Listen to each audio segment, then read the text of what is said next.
I gotta mute the watch page.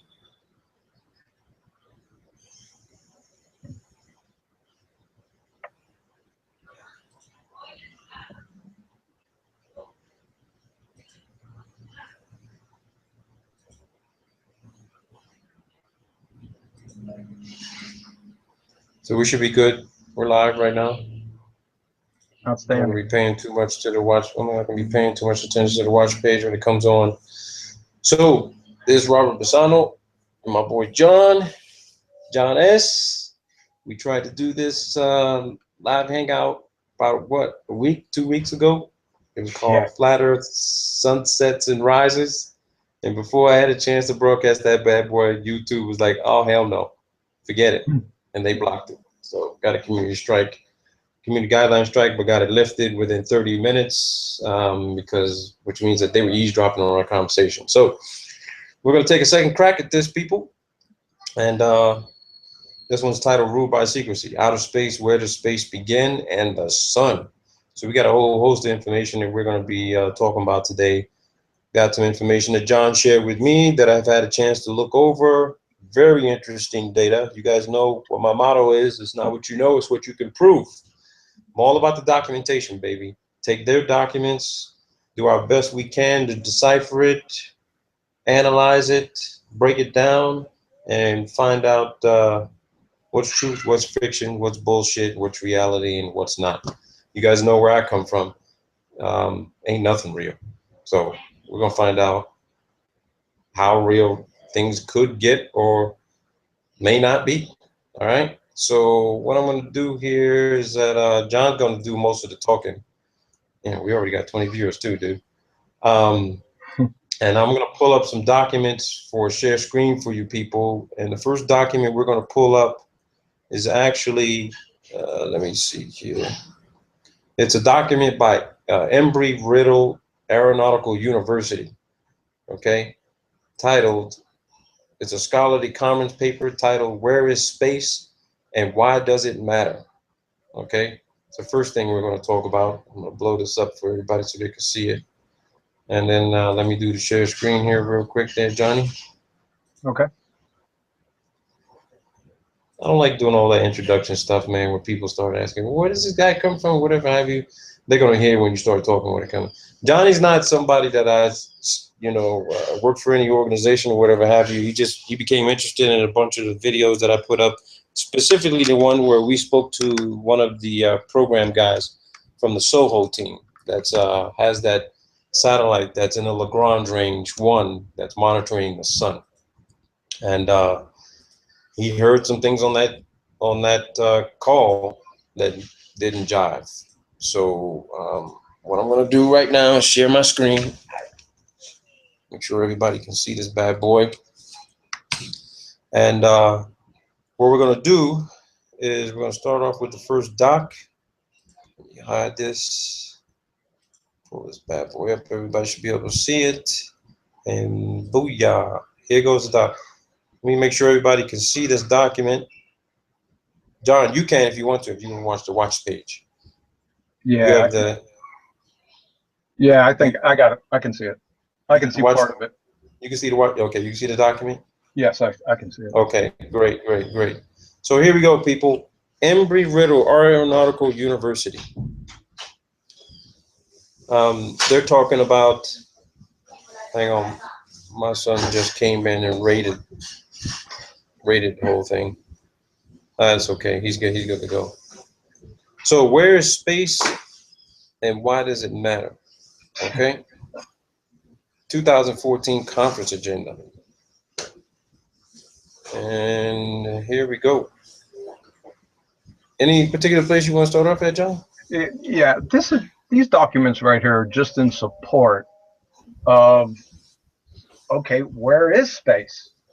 And it goes back to my main point. I try to keep my points limited to about 3 main points because you can get easily sidetracked and down rabbit trails of different subjects. But my main point, if there's no physical barrier between the Earth's atmosphere and space, and which there isn't, and this is one document that supports that, then what are we talking about here? I mean, the second law of thermodynamics, or the laws of entropy, state that, you know, energy goes from concentrated to disordered, basically, or an area where it's not concentrated, high pressure to low pressure, always. So if the vacuum of space, as we're told, is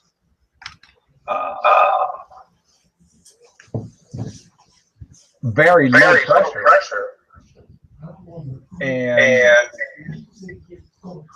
the surface of the Earth is very high pressure, how are we still breathing? Is what I'm saying. There should be a cascading effect from the exosphere all the way down to ground level, faster than you can say entropy. I mean, we shouldn't even still be breathing. So everything regarding space, that is Hubble, ISS, satellites, everything is basically off the table. Unless somebody falsifies the second law of thermodynamics, I don't think that's happening anytime soon.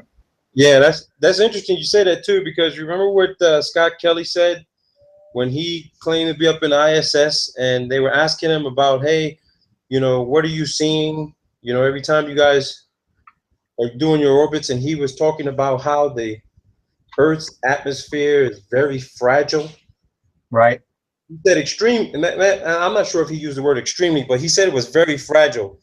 So, you know, backing up what you're saying, if it's that fragile, you know, and here they come, they're saying they're launching rockets going into space or outer space. They're piercing that veil, this so-called thin atmosphere veil.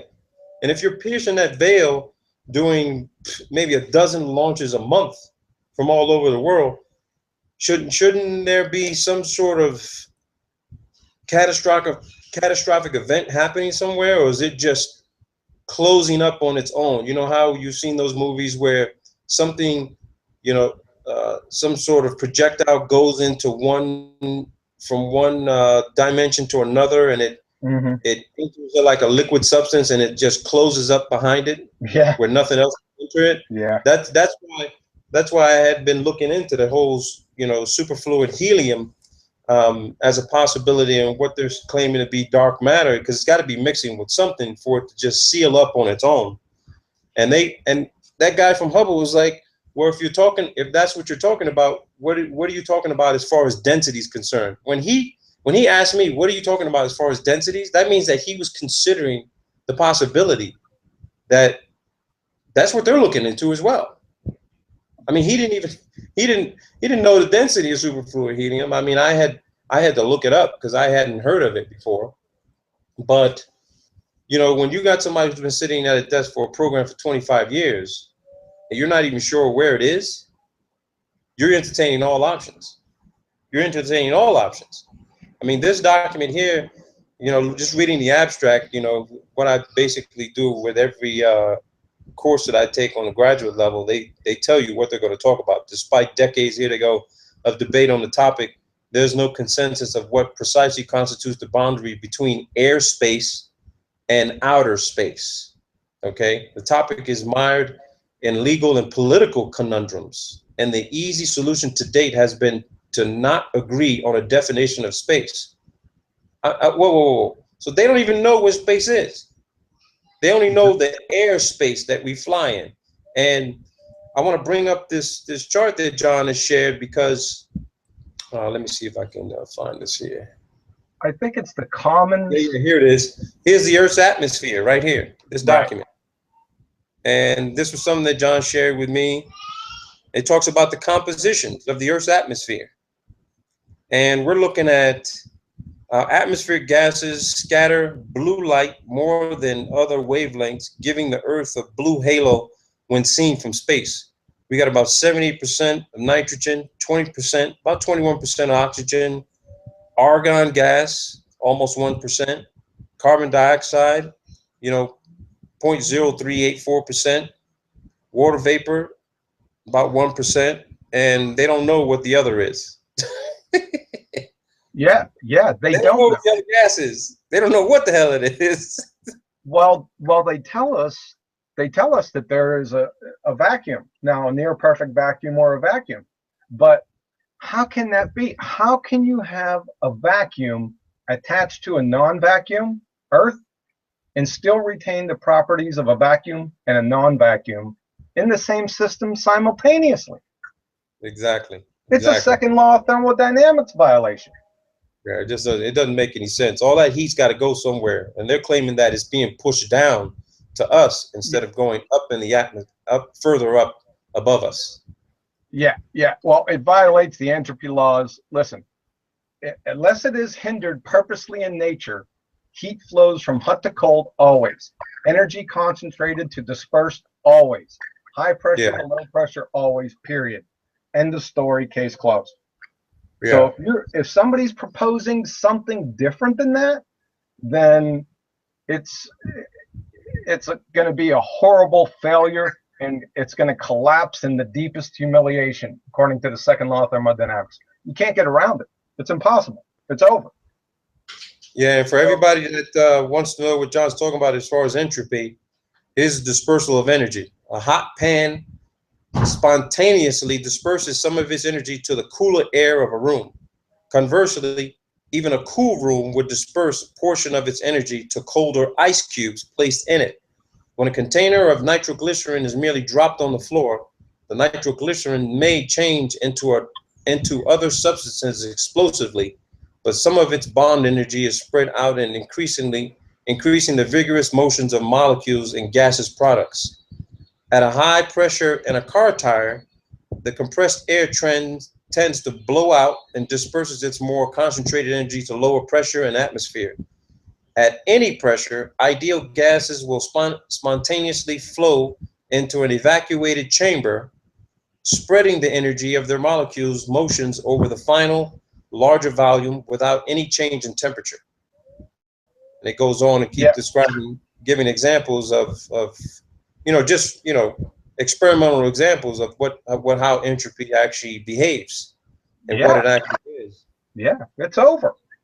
Yeah, everything that you're describing here, if that's what if our atmosphere is supposed to be abiding by, you know, these rules and these procedures, then everything else just falls to the wayside. You can't believe what happens with the sun. You can't believe what happens with temperature chambers and thermal equilibrium and cryogenic equilibrium. Something's going on with all that ice, and that environment down in Antarctica. Maybe it's another layer below us, possibly. And remember, John, when I spoke to you and I said, it's interesting, when I started looking at this data, it dawned on me, which I've always known this. When I was in the Navy and I had to go through my dive physical, they take you inside a hyperbaric chamber to 300 feet. Well, as we kept going down in depth, it was being simulated, of course. It got colder and colder and colder inside that chamber. Right. And the deeper you get in the oceans, the colder it gets. So you got to ask yourself, wait a minute. We've all seen footage underwater of these thermal vents, right? It's supposed to be really, really, really fucking cold down there. But somehow these thermal vents, right, are able to, emit, high degree temperatures of the sulfur, was it the sulfur dioxide that they're emitting? What is it that refresh my memory? Yeah, there's a number of things that are emitted Yeah, down there's there. a number of things coming out of there. They've recorded the temperatures at in excess of 500 to 800 degrees. But they're at depths where the temperatures, are there. I wouldn't say they were freezing, but they're cold enough to where, I mean, if you're not insulated, you're going to get hypothermia pretty quick. Yeah, let me quote something from Arthur Eddington in The Nature of the Physical World in 1930, page 74. If your theory is found to be against the second law of thermodynamics, I can give you no hope. There is nothing for your theory but to collapse in the deepest humiliation. And that pretty much says it all. because it's basically over. Yeah. And you know, I didn't even realize it. I've been studying these things for many years, and you know, I never really thought about it. I was recently challenged about 6 weeks ago uh, to debunk the flat Earth, and you know, after I got done laughing hysterically, literally, by the way, I said, "No problem. Give me about 5 minutes." Well, that 5 minutes has come and gone, and I've been kicking myself for a while here, not seeing this. I mean, this is basic stuff right here, man. Yeah. And like I said, if you can't go up against the second law of thermodynamics, you're going to lose. You're going to lose quick, suddenly, and abruptly, and it's over right there. So, it, everything concerned with outer space, as we're told, is off the table. All bets are off. Well, you heard the interviews with Soho, Sophia, and the Hubble guy. They all said that everything that's supposed to be in space, including the Hubble, which is they'll stick to their story till they die and say it's at 330 plus miles. They all agree that they're in environments where there's atmospheric drag.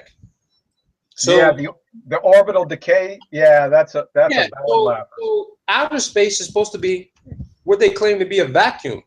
If you've got assets up there that you claim are undergoing atmospheric drag, but somehow they can maintain 17,000. How? See that right then and there, I just realized, how can you have something that's 25,000 pounds undergoing atmospheric drag, but it never fucking slows down? And from what I've been told, the Hubble doesn't have any orbital decay. I've been told that by about 10 different people.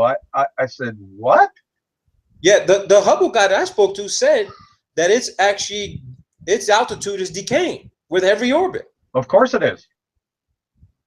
So my thing is that how can something like that still be traveling at a constant velocity? Yeah, and for 15 years, for 15 years, and it's still not within the same altitude of quote unquote the ISS at 200 plus miles. Well, I come across, and I think you came across the same material that said the ISS, and that's at about 240 miles above the surface, and that's about 100 miles removed from Hubble. However, you said that, and I come across things that said that the ISS has orbital decay about 1 to 2 miles every 95 minutes, every orbit or so. Right? Yeah, and I saw that's on the European Space Agency's website. I mean, we can pull that a little bit later, but I had someone from NASA try to tell me, no, you're mistaken. And then some other, debunkers who come onto my channel and saying, no, you don't know what you're talking about. You know nothing about orbital mechanics. The ISS doesn't lose 1 to 2 miles every couple of minutes. It's every year. So bullshit. I'm watching it in real time. I'm watching it go from 220 miles down to almost 215 miles, and then all of a sudden it jumps back up again because it has a propulsion system to push it back up. Yeah. I mean, literally, you can look at the clock and you look at the time, and it's showing you literally in less than 5 minutes it drops 2 miles. So how can something the size of a football field, 100 yards long, 50 yards wide, never undergo any kind of structural or micro stress where literally it'll snap like a fucking toothpick and break apart? Flying at 17,000 miles an hour, they're saying that this they never had to experience any of this. But again, undergoing atmospheric drag. Yeah, and you said you got that, and I got the same figures, the 1 to 2 miles, and this is for the ISS, for 1 to 2 miles every orbit or so, and both the ISS and the Hubble are allegedly orbiting at about 15 orbits per day. So the ISS, as you said, is 1 to 2 miles every orbit. Well, let's do a back of the envelope calculation with Hubble. Let's break that down to 1/16 of a mile. orbital decay per orbit. What do we have? So we got a loss in altitude per day of about 0.93 miles. Loss in altitude per year, 342 miles. Loss in altitude since the last STS mission, I think that was STS-125. Yeah. 7 years ago, that's 2,395 miles. The Hubble telescope should be 2,389 miles beneath the Mariana Trench. There you go. And you know, when I said that, and I was on that call, I was actually doing the math on the fly, dude. And I just came up with an educated guess. You left him, Robert. You left him off the hook, and that's understandable, because if you would have told him the semi-precise figures, you would have lost him. He would have hung up on you. Yeah, I swear to God, I was doing the math on the fly when I was asking the question. I was literally had a piece of paper and pencil, write it down. I said, you know, according to my calculations, the ISS should be in the bottom of Mariana's Trench. And yeah, that's right. That's right. Yeah. So I did. I listened to that, and I said, well, let's take a look at the calculations. You know, we're not taking everything into account. You know, solar flux and everything. Which, by the way, from 2008 to 2014 was increasing. So that would even be more drag. So you know what? Like I said, that's why I try not to get into the discussions about this. I just go back to the second law of thermodynamics and the vacuum and a non-vacuum in the same system. It is impossible. So all those things, we can stop right now. I mean, if anyone's going to say anything about space, they have to reconcile the second law of thermodynamics. It's really just that simple. We can move on. Yeah, that's you're right about that. You're right about that. I want to go to that one chart again, because the Soho team has said that they don't use the term exosphere. Exosphere would mean what? Outer space, right? Yes. Outer space. They say it's the heliosphere. Yeah, I think he was talking about just in relation to the sun. I could be mistaken. He's just talking about the sun's outer atmosphere. Well, what didn't make any sense to me, what he said was this, and you and I had talked about this. If the sun's core, let's just say, you know, just for argument's sake, let's agree with this guy. The sun's core's temperature is tens of millions of degrees, right? Robert, we're going back to the second law of thermodynamics. And that's what I want to do. That's what I do. And then he's saying the surface temperatures are down to thousands of degrees, tens of thousands of degrees. The photosphere is 5,800 Kelvin, as we are told. That's what he said. He says right around the Lagrange range, it's around 5,800 degrees Kelvin. Now get this. It just so happens that as that heat continues to travel towards us, somehow at 245 miles where the ISS is supposed to be, it's down to fucking 200 degrees Fahrenheit. Oh yeah. Well, the whole thing is ridiculous. When I almost fell off my chair when he actually brought it up. Yeah. And see, what interests me is that if the temperature at 245 miles, right? I don't believe the ISS is at 245 miles. That's number one. But let's just say, for argument's sake, we agree with him.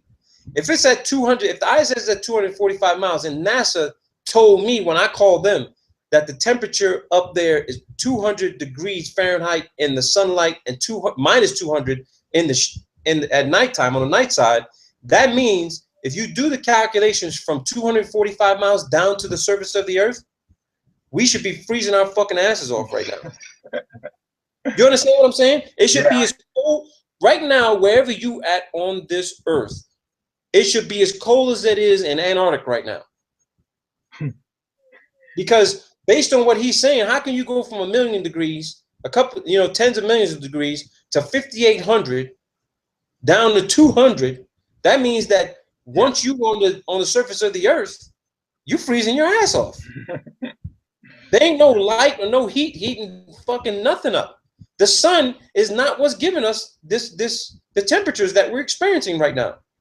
Well, go ahead and pull up the temperature profile of the sun. Yeah, I got it. I got it right here right now. Can you see it? Hold on a second. Oh no, that one, the chart, the temperature profile chart from the photosphere to the chromosphere to the corona. The temperature photo. It's not on this one, Robert. It's on the other link I gave you. It's a slide. It's a. Oh, I don't know if I got that one. There's one of the picture of the sun and the other a graph. Yeah, I don't think I have that one. It has Shoot the link on Skype and I'll pull it up. Here, 1 second. I thought I seen that one before. Yeah, because all I have is this. All I have is the stuff that I pulled up before. Let me see. 1 second. And there goes my famous ellipsoid right there. Oh, the oblate spheroid. Well, somebody got to tell NASA about their pictures to put an oblate spheroid up there. Yeah, but they still making it look like a damn egg, man, with the Antarctic on the bottom, man. We already know the Antarctic covers the whole goddamn thing. Well, we could do it without the graph. This is pretty easy to go over with because the Sohu guy brought it up in your interview, and he said, Okay. do you know we have a problem. Do you know the second law of thermodynamics? And he even stated the problem, but it was understandable because you were trying to get to a lot of different subjects. And I nearly fell off my chair when he brought it up. So what he was saying is, when you asked him, he said, the temperature, the inner core temperature of the sun is 1,500 or 15 million degrees Kelvin, correct? Yeah. And then he said the outer surface of the sun, which is the photosphere, is 5,800 Kelvin. Okay, I got a lot of questions where 14 million degrees Kelvin went, but that's another subject. So you got 15 or 5,800 Kelvin temperature on the photosphere. It slowly dips down on its way to the chromosphere, and then it starts to slowly rise until it gets to the chromosphere, and then it goes parabolic. It goes from 10,000 Kelvin to 150,000 Kelvin in the chromosphere. And then when it gets to the corona, it goes to 1 million Kelvin. I got a question. How can heat flow uphill? We're back to the second law of thermodynamics. This is tantamount. What he said is tantamount to standing by a wood stove. You know, when it gets real hot and you got to move back. Yeah. You move back 500 meters and you spontaneously combust. That's how ridiculous. That's basically what he's saying. That is basically what he's saying. And I couldn't believe it. Like I told you, I almost fell off my chair when he said it. And he's the one that brought it up. But he kept on going. I mean, everything after that is academic. I mean, you could be talking about invisible three-toed gnomes after that. Yeah, it's over. It's another second law of thermodynamics violation. It boggles my mind how they can even talk like that and then move on from it like it was nothing. Oh yeah, that's a problem. I mean, he didn't even say it was, you know, a specific problem. He just moved on from it, talking about his Lagrange points or Lagrange points and other things. I was stupefied. Yeah. You know, somebody sent me a link the other day. They commented on something that I said regarding high altitude flights. And the link they sent me was an interview that was done with an SR-71 pilot. And in this interview, this guy said something really interesting that caught my attention. It was a long interview too. You know what he said when they got the SR-71 up to about 82,000 feet? He says, you know, when you get up to those altitudes, we could clearly see the meteor activity that you can't see from the ground. And I thought to myself, wait, whoa, wait a minute. I had to read it again to make sure I was reading it correctly. Right. He says at 82,000 feet, when he was looking out of the cockpit, he could see all of the meteor activity. Meteors, man. Yeah. 82,000. Which means here we are talking about where does space begin in outer space. These meteors can't be coming from anywhere further. They can't.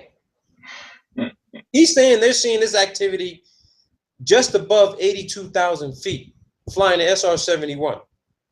you know, almost 3 times the speed of sound. Now get this. I was on another someone else's channel, and we were talking about what the dome could be like, what this ceiling above us could be. And when you start considering the electromagnetic field and these auroras they're talking about, right?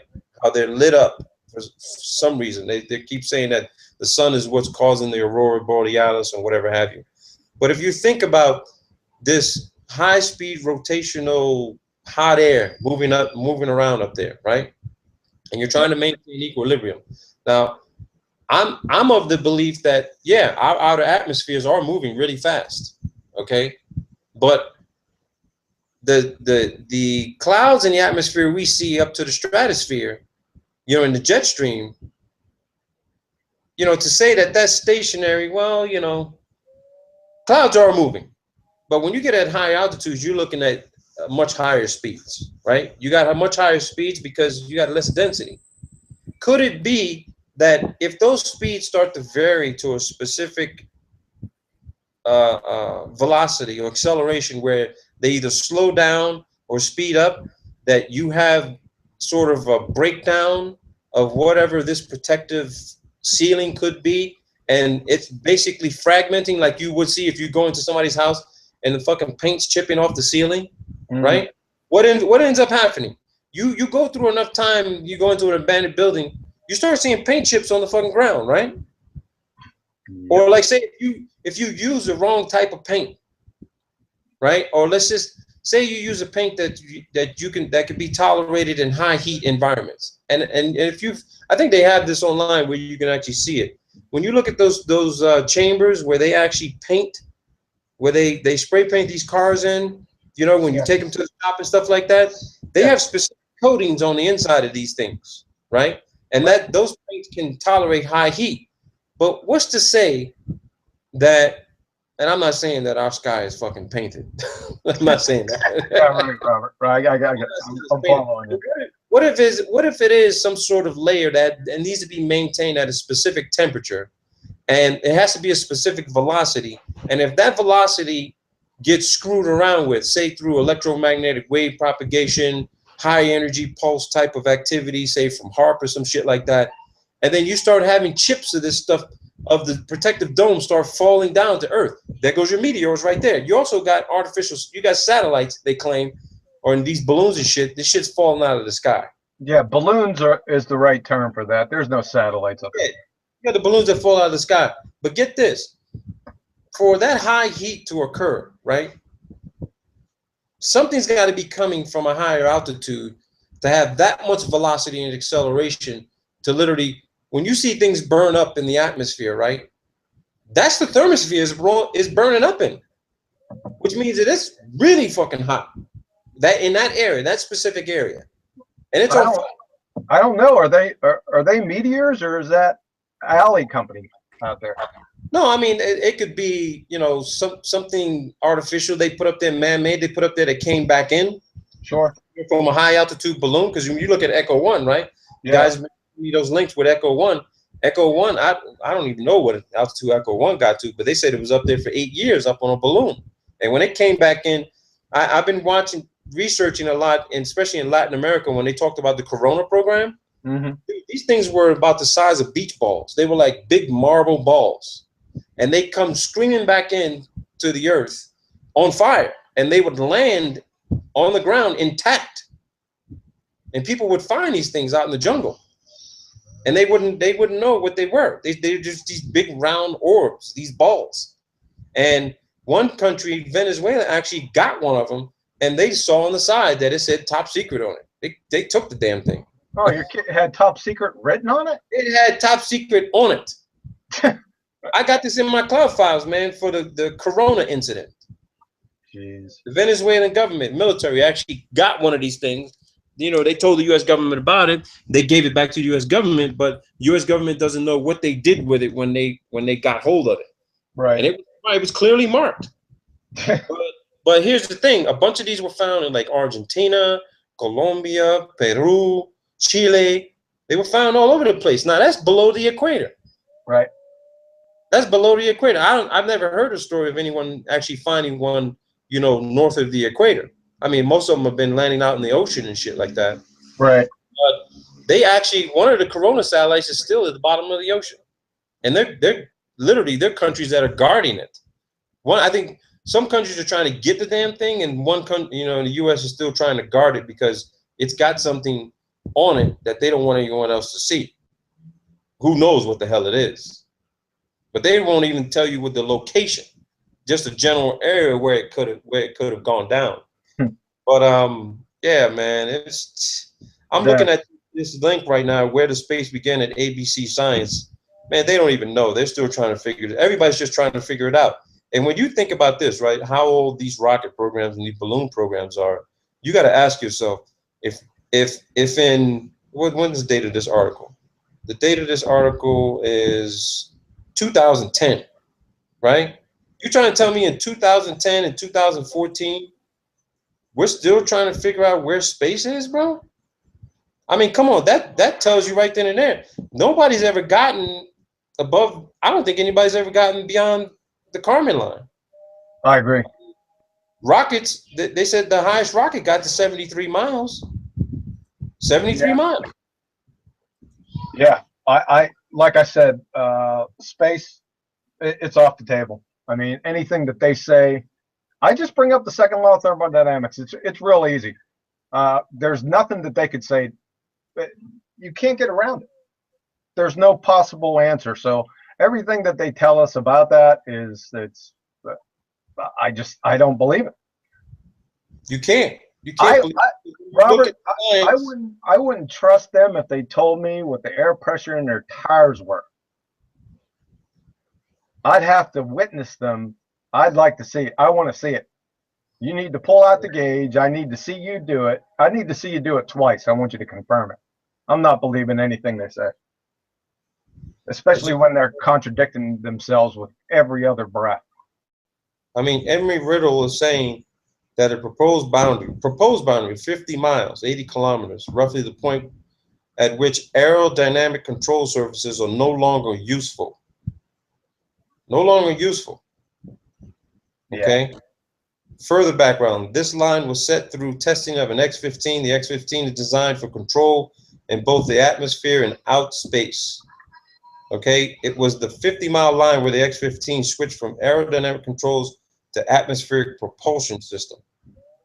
Okay, then they go 62.5 miles, the Kármán line, a vehicle at this point which can be between 53 to 60 miles depending on air density, would have to fly faster than orbital velocity to derive sufficient aerodynamic lift from the atmosphere to support itself. At this point, air density is about 1 over 2,200,000 density on the surface of the Earth. As certain parameters such as solar flux, magnetic index, and others are varied, the calculated altitudes vary. However, the boundary to space is set at 100 kilometers for ease of use. See, they're always looking for the easy way to do things. So they really don't, what they're trying to tell you is, shit, we just got a general idea. We don't really fucking know. Well, Hans Haubold, I think that's how you pronounce it, the senior program office at the UN Office for Outer Space Affairs. Yeah. Said that atmosphere is too fuzzy for a physics-based definition to ever be established. I got the link right here. So they don't know. They have no idea. Look what they say is 73 miles. The midpoint of gradual transition over tens of kilometers from relatively gentle winds of the Earth's atmosphere to more violent flows of charged particles in space. Oh, geez. Violent flows of charged particles. How can you have charged particles in a vacuum? That's what they're saying. This study examines space between 100 kilometers and 150 kilometers. There's a gradual transition from the magnetospheric to the thermospheric control. The area is important. Yeah. I mean, it's their own data, man. Yeah, it's absolute speculation. I think a lot of people have a difficult time differentiating between science and absolute abject speculation. I mean, they say it's science, but it isn't. Here's the interesting thing. They say here at 76 miles is when NASA's mission control as the point of they use this for mission control as a point of entry at which atmospheric drag becomes noticeable. Now get this. If this is true, which is not, think about this. If the space shuttle was going beyond this, 100, 200, 300 miles, right? That means that damn vehicle has so much attitude adjustment, pitch, and yaw control that's so refined and detailed, where this computer is so advanced. That means that when the space shuttle got out beyond these altitudes, it should have been wobbling and spinning out of fucking control, like somebody who was right-handed trying to throw a fucking touchdown pass with their fucking left hand, blindfolded. Because we know what that football would look like if they tried to throw that ball that way. Yeah, that's what they're trying to say. That's what they're trying to say. They're saying that the space shuttle had and then think about this. It's supposed to have, the space shuttle is supposed to look like a high-speed aircraft, right? So that means, why did you design it that way for it to go into an environment where none of that shit would even apply? It doesn't matter if it's got wings or anything like that. It's not going to fly correct because it doesn't have anything to push off of. You'd have to be pressing all kinds of buttons and jets just to keep it aligned. And they're trying to tell us that this fucking thing could dock with the fucking ISS with surgical fucking precision every fucking time. Yeah. Well, you said that just out of control. You made the key statement: propulsion. I mean, what's it pushing against? Nothing. But like they said, there's atmosphere up there, which means that's not fucking space. That's not space. They need to get their story straight. Yeah, like I was saying before when we were talking about this, I mean, they cloud these. This isn't science at all. This is absolute story, just those storytelling, Robert. That's all it is. They masquerade it under science, but it isn't science. I mean, science, you have to follow the scientific method, right? Yep. Well, it's quite simple. Give me the hypothesis. Most of these people don't even know what a scientific hypothesis is. You ask them what an independent variable is, you get that deer in the headlights look. Yeah. I mean, don't tell me stories. This is an important point. Like its fairy tale sisters, paleontology, anthropology, archaeology, geology, evolutionary biology, for goodness sakes, theoretical physics, non-experimental, astrophysics, astronomy, and cosmology aren't science. They can't form scientific hypotheses. They can't do it. They don't have viable independent variables to test. If you can't even formulate a scientific hypothesis, is it science? I mean, what are we talking here? Right? And it's interesting, they show this picture, right, of what the Earth is supposed to look like. And you see how they make it much smaller to make it look like they're really way out here? Yeah. All of this shit is in the atmosphere, man. Nice drawings. I mean, look at this. They got the Kármán line, 62.5 miles, way far the hell out from the Earth, when we all know the Kármán line is way closer than that. Right. Inside our atmosphere. I mean, this is data being put out by another university. Yeah, nice drawings, nice artist work. I mean, let's get into some science then. That's what I want to ask them. Where's the science at? Their science takes them to maybe 75, 80 miles, man. That's it. Don't go any further than that. It can't. And this goes back to what Don Pettit says. He said in his Tyranny of the Rocket equation that if the Earth were any bigger, nothing would ever leave the surface of the Earth. No rocket. Yeah, I listened to it. I listened to it. That's what he said. He said if the Earth were any bigger, nothing would leave the surface of the Earth. Now, according to NASA scientists and the USGS, is the Earth not expanding? Right?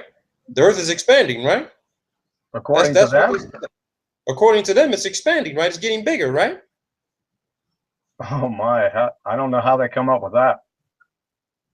You know, they're saying the Earth is somehow getting bigger. There's more land out there. There's land masses popping up. You got tectonic plate shiftings. You got land masses spreading out.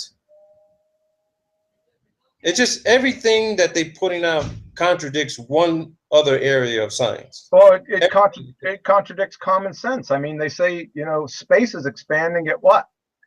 93 The 93 million miles a second. Yeah, okay. My question is, what is it expanding into?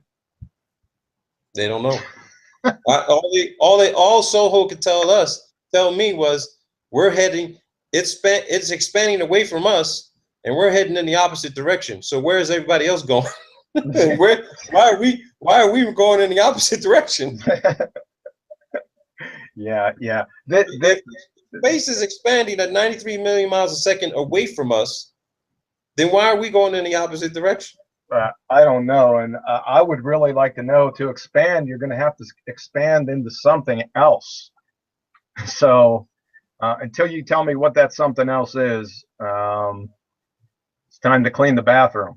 Because dude, check out these altitudes, man. Look at this chart. According to this, a sampling of suborbital vehicles, right? Look at where these different countries, right? United States, everyone's at the fucking Kármán line, dude. Yeah. Except for this one here, right? It's Space Loft. I don't even know what the hell that is, to be honest with you. I'm going to look it up, though. 99.5 miles. But everything else is right at the Kármán line, dude. Yeah. They can't get way beyond that. I mean, I can understand this here. I guarantee you, give me a week. I'll debunk where this actually really is. give me a week. I'll debunk. Oh, I even know who this company is, to be honest with you. And I can tell you here's something right now. Arca. Right. Arca. Ain't no, they still in the test stages of their fucking vehicles. They ain't no way they got something 112 miles. Yeah. I know who this company is. Give me a week. I'll debunk these two. That's a nice chart. Oh, here you go. Check out Worldview. 18.6 miles on a balloon. On a balloon, dude. Why would this even be considered part of a space document? You know, this hadn't even launched. It's 2017. This one here in Swiss space. They say they're going to 62.5 miles, the Kármán line. Yeah. This XS1 from DARPA 2010. They don't even know how far this thing went. Yeah, like I said, it's a nice chart. I can get like that and put some numbers in there. I mean, yeah, it's ridiculous. Not to beat a dead horse, but going back to the second law of thermodynamics, I mean, yeah, it's over. What we're talking about here, Robert, is we're talking about religion and pseudoscience priests telling us the way things are. That's what we got. All those so-called disciplines I mentioned, they're pseudoscientists. So-called modern science is a religion. I mean, materialism, realism, methodological naturalism. As a matter of fact, it's blind, deaf, and scientifically falsified religion, right? Because the quintessential attribute of a religion is belief without evidence, correct? You got it.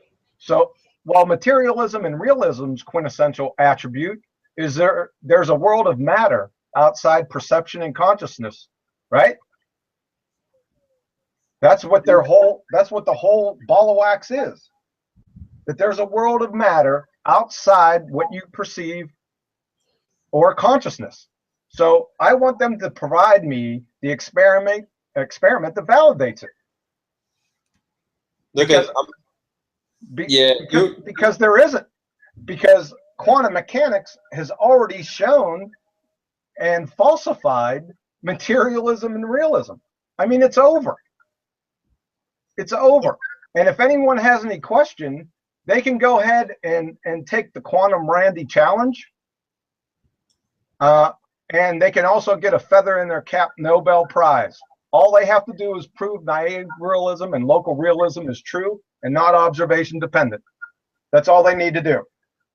This other document you sent me titled sources of stellar energy, and the theory of the internal constitution of stars. This guy, Nicholas Oh, yeah. Kozrev, look at what he says, dude. He says, prior to that, he says the surfaces coincide. Let's go up here. Okay. Let's go right here. You got the Russell Hertzsprung diagram too.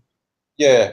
He says instead of the transection line given by the heat output surface and the heat radiation surface, stars fill an area in the plane of density and temperature. The surfaces coincide, being proof of the fact that there is only one condition, the radiation condition.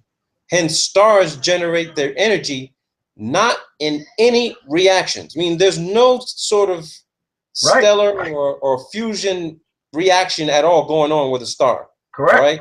Now, you see how they always tell us stars are generating all this fucking energy and shit and all these particles and all this. This guy's saying nothing is happening. No, yeah, he's saying he says nothing. He says nothing. They ain't generating nothing. Their energy, there's no reaction, no physical gases, chemical or cosmic reaction going on. He says stars are machines directly generating radiations. The observed diagram of heat radiation, the relation mass luminosity radius, cannot be explained by standard physical laws. Yeah. I think this was in 1940. This guy was imprisoned under. Yeah. That's what it says. But I think that this paper was translated. I got a hold of this some years ago. He was imprisoned in Russia. I don't know, Stalin, somebody, I can't recall. But he did his doctoral thesis on the standard model of the sun. He just utterly destroyed the standard model and took E equals MC squared, Mr. Einstein, I should call him. We can get into him in a few minutes. And just utterly destroyed it. Says that in 1936 he was imprisoned for 10 years without judicial interdiction by the communist regime in the USSR. Set free in 1946, he completed the draft of this doctoral thesis and published it in Russian in the local bulletin of the Crimean branch of the observatory. Yeah. Throughout the subsequent years, he continued to expand upon his thesis. Although this research was started in the 1940s, it remains relevant today because the basis here is observational data on stars of regular classes. This data has not changed substantially during the intervening decades. So they probably threw this guy in jail because he was like, you need to shut the hell up. You can't be telling people this, man. We're trying to tell them that all this stuff is real. See, now here's what's interesting about this. Here it is. I put out that first video, right? Artificial stars, right? Nothing. Oh, yeah, that was a good one. Now, I hadn't even known about this paper, and I had immediately made that assumption. Everybody was like, well, how do you explain back in the ancient Egyptian days? Who you're saying that they created artificial? No, I'm not saying they created it. Somebody else did the shit. But now this paper supports what I'm saying. This paper supports it. That, and I'm not trying to take claim that, yeah, he says stars are machines. I know it's a figure of reference that he's using. But it goes on to say stars exist in just those conditions where classical laws are broken and a special mechanism for the generation of energy becomes popular. Those conditions are determined by the main direction of the diagram and the main point located in a direction. Physical coordinates of the main point have been found using observational data. This is some interesting shit, man. Oh, the paper utterly destroys the standard model of the sun, and we already did that with the second law just a little while ago. So this is crazy, dude. Yeah, I'm a lot of the stuff I'm looking at for the first time. Energy, he says, energy radiated by the sun and stars into space is maintained by special sources, which should keep stars radiating light during at least a few billion years. You hear what he says? Yeah, that's crazy, dude. That is crazy. He's saying energy radiated by the sun and stars into space is maintained by special sources, which should keep stars radiating light during at least a few billion years.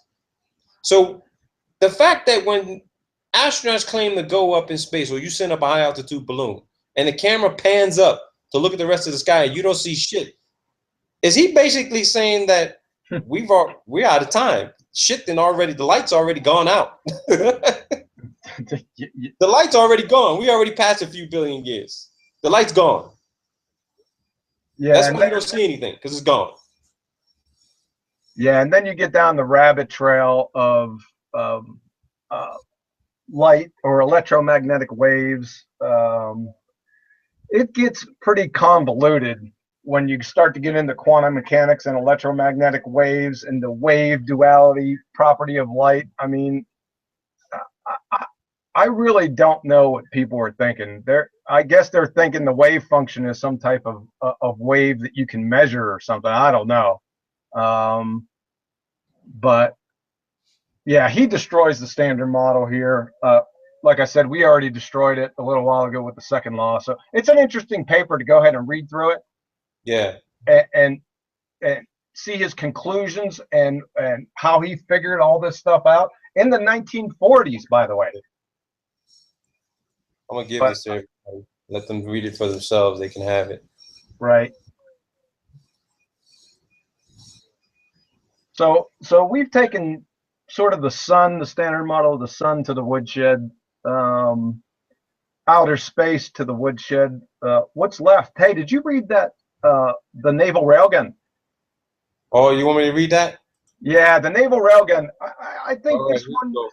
I usually stay away. This one is one of those proofs where.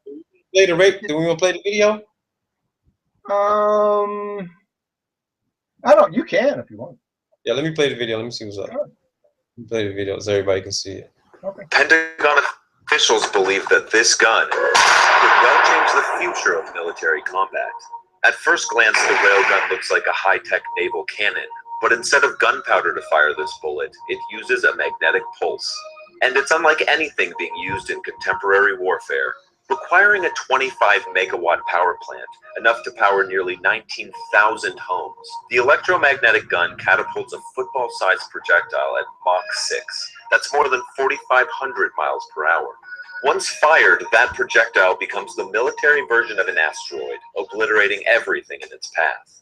And unlike conventional bullets, which lose velocity from the moment they're fired, these projectiles gain speed as they go out through the barrel. With a range of up to 125 miles, the railgun can fire a round that would travel from Washington, D.C. to Philadelphia in under 2 minutes. Naval researchers hope that the railgun will not just be a potent offensive weapon, but can also help defend military bases and Navy ships. Because of our ability to launch these projectiles at great distance and with high accuracy, we're going to actually be able to engage ship to ship again in a way that we haven't in several decades in order to defend the Navy and to carry out its mission of taking other nations out of action and controlling the seas. Another adaptation? The rounds designed for the railgun can also be used in a host of other weapons, vastly extending their range of power. You can fire out of naval guns, you can fire out of army guns, you can scale the guns, which provide you an awful lot of different launchers with a very, very deep magazine of very, very cheap, relatively, rounds, which will allow you to track incoming aircraft or missiles or ballistic missiles, cruise missiles, and potentially shoot them down like a big shotgun shell. The Pentagon is putting some $800 million into the railgun and its specialized bullets. The technology could give the U.S. a significant strategic advantage in surface combat against enemy combatants on land and at sea, including Chinese and Russian anti-ship missiles. They were built a missile at $15 million to target a $15 billion aircraft carrier. Now we're able to defend that carrier at a fraction of the cost of what it costs to build a missile. We have changed the equation back to our advantage. Well, that was interesting. Yeah, the interesting part about this is this weapon is a line-of-sight weapon. It fires a non-self-propelled projectile, basically a bullet, with a range of 125 miles, Robert. So what you're saying is line of sight. You have to see what it is you're shooting at and aim it at it. Yeah. Which means that the 8 inch per square mile is bullshit. So Yeah. when you look at this, like, distance to miles. So here's the other link you sent me. When it Yeah, this is a good one. This explains it real well. Go ahead, put 125 miles, and then we'll give the 125 miles, right? Viewer height. go with 100 feet. We'll take the rail gun up to 100 feet off the deck of, and that's All right, so 100 feet off the deck of, say, like an aircraft carrier or some shit, right? yeah, exactly. Okay, so when we go to calculate, according to this, the horizon distance should be 12.25 miles. Correct. The hidden amount is 8,476 feet. Now here's the important one, Robert. Go to bulge height. And the bulge height is 2,604 feet, 2,605 feet. Okay, scroll down a little bit. Okay, you see that bulge height right there? So This right here. yeah, so the ball earthers need to explain how a non-self-propelled projectile can negotiate a bulge height of 2,604 feet, ascent and descent, traveling at Mach 7, and hit a target that's hidden behind 8,476 feet of curvature without violating every ballistics and physical law and common sense known to mankind. There you go. There you go right there. We just found this out. We just did it. Everybody saw this. The railgun has a range of 125 miles. We're looking at 100 feet. Say it was being fired from offshore. Right? No, it's just 100 feet above sea level, you know, right up to the rail. Well, let's do this average. Let's just say the gun is on the ground somewhere in, say, Patuxent River. Let's say it's on the ground. So let's just say, let's see 10 feet, right? 10 feet. Viewer height is 10 feet. You got to fire at something 125 miles away. Here you go. Horizon distance 3.87 miles. Hidden amount 9,881 feet. Bulge height 26, about the same. Yeah, it's the same. The bulge height's going to be the same.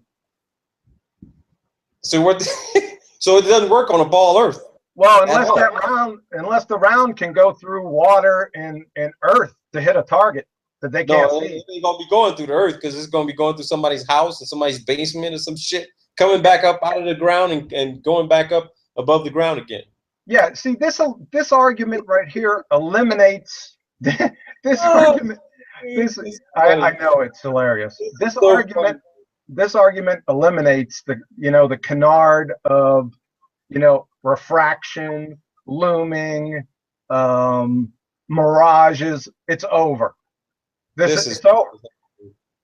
Yeah, ball Earth, they couldn't be able to debate this. No, or they try to, or they try to say that it's an indirect fire weapon, and I'm sitting there, what? Indirect fire? You just saw the video. Yeah. You just saw the video. What they said. Well, this bullet, the projectile contains no explosives. It's just a bullet. It's just a bullet. That's it. It's just a high energy bullet. That's it. That's all it is. It's just a high energy bullet. That's all. Wait. Well, Did they say it was like the size of a football field? No. It's the size of a football. Oh, size of a football. So they're firing a bullet out of the size of a football. Okay. Yeah, it's only 25 pounds. Unbelievable. What's this document here? Wait a second. Assessing the validity of using actual navigation performance information for supporting designated flight inspection operations. Oh, that's you know that one. That one's from NASA, I think. Yeah, don't worry about that. We already Photography of the Szilard. Oh, the Szilard. So there's gravity field. Yeah, this shit looks a little complex. Yeah, well, the Szilard is, what is it? 100 miles across and 68 miles. Yeah, that's that reflective pool, isn't it? Yeah, well, it's a floodplain, and it floods, and the water stays there for months. So how can water stay on a ball? No, it shouldn't be able to stay like that. Yeah, exactly. It should be flowing over the side. You should see all kinds of waves and shit like that happening. Well, it shouldn't stay there for all that long. And what is a flat surface? Did you see what they say that it was? Hold Yeah, on they a said second. it is flat surface. We jumped from the naval railgun. Hold on a second. Wait, hold on. You want me to go? What do you want me to go back to? We were talking about, we can get to that here in a second. We can go back to the naval railgun, the indirect fire component, or the aspect that people bring up. It's real mind-numbing. They think it's an artillery artillery piece, but artillery uses HE and incendiary rounds, right? This round right here, it's not explosive. It has no gunpowder or chemical propellants at all. It only weighs 25 pounds. So you mean to tell me that, and it kills by it kills by speed. That's by what the its sheer killing force. power is in. Yeah, by the sheer force. Yeah. Now, as an indirect fire weapon, it's going to lose all of its speed. And what's it going to do? Drop a piece of dead 25-pound weight next to you? Boy, that's real scary. Yeah. So indirect fire weapon, that's preposterous. They spent a lot of money on this fucking thing too. Yeah, and like I said, it eliminates the canard if you go down, the road of refraction and mirages and all that nonsense. This just takes it out to the woodshed and eliminates it. Just stick with this one. It's over. This little Earth curvature bullshit. The Pythagorean proof of curvature for a ball with a radius. Right. That one calculator is the best one I came across. It's outstanding. Yeah, that's a good one. I like that. Yeah. I like that. What was this? This was entropy. Yeah, we already discussed that one. Yeah, I'm gonna share this in the chat with the guys who are listening. Let me share this with these guys. And I think the Solar one, that's kind of old, but I don't know. I mean, how do you explain a geometrically flat surface on a ball? I mean, You can't. I don't know. You can't. You can have mountains, you can have depressions, you can have a myriad of topographical features on a sphere, but what you can't have a geometrically flat plane. You can't have it. There's a contradiction. Yeah. Now, what's this one document you sent me? An experimental test of non-local realism. Oh, I think that was one of the documents that we were using to debunk Einstein, which is pretty easy.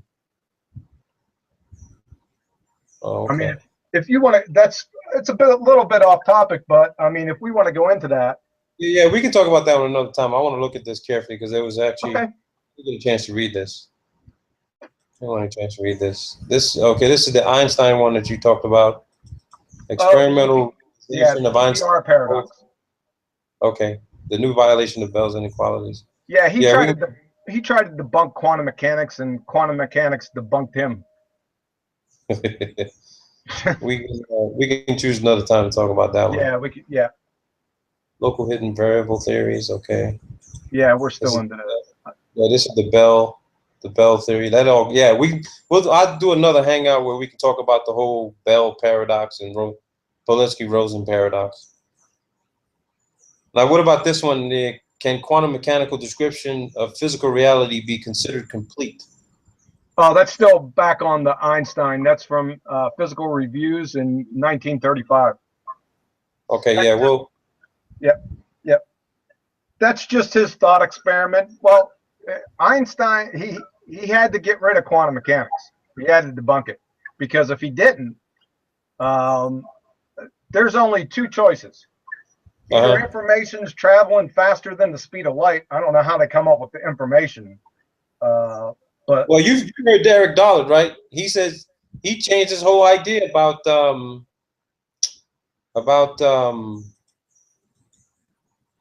speed of light. He says light don't travel. Light doesn't travel in free space. Exactly. There's no movement of light. So the whole idea of the speed of light, yeah, Einstein might have been able to do it in a laboratory, especially when he conducted the photoelectric experiment. But you're doing that on Earth. Yeah. How yeah. could they have done that in a vacuum? I mean, you have to have a complete perfect vacuum, and you can't have a complete perfect vacuum. Yeah, well, So how could you do what speed of light light, how fast light is traveling in space? yeah, it can't. The speed of light calculation, anyway, is the average two-way speed. You can't get a one-way speed of light. It's a begging the question fallacy.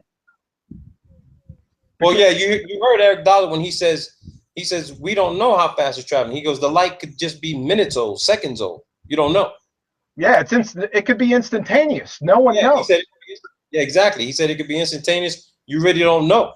He Yeah, goes, so the whole theory of E equals mc squared, energy equals mass times the speed of light squared, is a fallacy.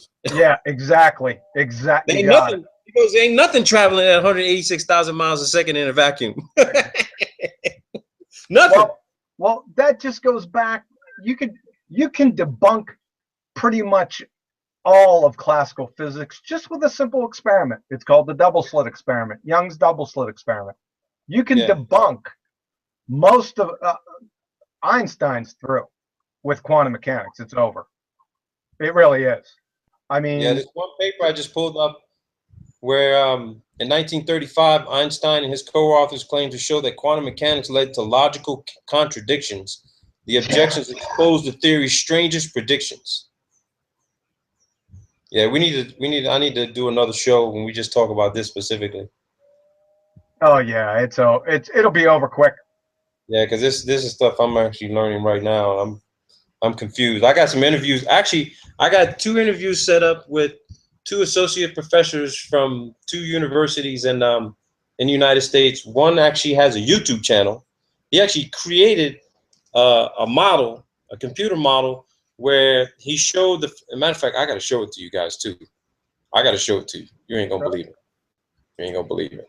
Hang on a second. The model he created, and again, I'm gonna do that on another show too. But he showed a stick figure standing on the earth, right, in the center, and it revealed you know, a view of the nighttime sky. The plane of the earth was flat. He looked up at the nighttime sky, and you could see all the constellations. They were all rotating at a specific level, and then it zooms out to show which layers were actually rotating. But guess what? The center surface of the flat plane Earth was stationary. So I called him up. I called him up. I said, "Hey, I'd like to talk to you about this model." You know, and he called me back, and I said, "Well, what were you thinking when you created that computer model?" He says, "Oh, I was just, you know, I was sticking along with the lines of, you know, the fixed frame of reference, to kind of show people, you know, I'm not into astrophysics, but I wanted to show the physical properties of what we're actually seeing and observing, you know, if you were standing on the earth and looking up at the nighttime sky." I said, "So would you believe that the surface plane is stationary?" He says, "Well, you think it's moving?" That's what he said. I swear to God, I didn't record it because he called me, so I wasn't counting on the call. Right. And he told me that he was going to be really busy this summer and he had a lot of conferences and everything to do, but to send him an email and that he tried to get back with me, and I told him I wanted to record the call, you know, because I got people that, you know, I go to school where we're all learning this, we're trying to understand it, and I have other people who follow me who want to understand this as well. And what could he dedicate anywhere between 30 to 45 minutes? He goes, "Yeah, sure, why not? Why don't you look at some of the videos on my channel and a lot of the models, and yeah, we can talk about that one specifically if you'd like to." And I said, "That'd be great, sir." And that was it. He said, "Yeah, I look forward to your email." But when I asked him, "So, you know, I'm looking at your model and, you know, you just have it fixed. You're talking about a fixed frame of reference. So you're saying that the center is not moving." He says, "Of course not. Didn't you see the video?" I said, "Yes, sir, I saw it. I didn't see any rotation. I only saw rotation up in atmospheres." He goes, "Well, that's the real perceptual view." Well, of course it is. He's talking about the lack of the Coriolis effect, right? Yeah, that's basically what he did on the video. But it was interesting because you got people out there, you know, on these channels saying, "Oh no, you can't feel the rotation, you can't see it or anything." You know, yeah, of course we're moving around, but here you have this physics professor from Penn State, right, generating a computer model for his students that he gives in his physics courses, showing them this model. But you got guys out there who are not physicists who are saying, of course the earth is rotating, you dumbass. You flat earthers. You're so stupid. You're so stupid. You know, I'm like, okay, whatever, dude. Whatever. Well, you could just go to Airy's failure or Michelson-Morley or Sagnac, or just go to the Coriolis effect, for crying out loud. Or the lack of the Coriolis effect. I mean, it's over. But there was something I want to show people before, you know, because I don't want to go too long on this. I want to show everyone something I saw today with Northrop Grumman. Okay. Now, I'm not going to say that this definitively proves, okay? I'm not going to say it definitively proves there are 0 satellites at all, but let's just put it this way. It's more information. It's definitely more information to prove that whatever they got flying up there at high altitude, damn sure it ain't communicating with a satellite. That's for damn sure. It is not communicating with a satellite. Let me try to hang on here for a second, because I did this. Northrop Grumman. So let me type in Northrop Grumman's. This is what we're going to talk about. It's the RQ-4 Block 40 Global Hawk. Okay, let me pull up their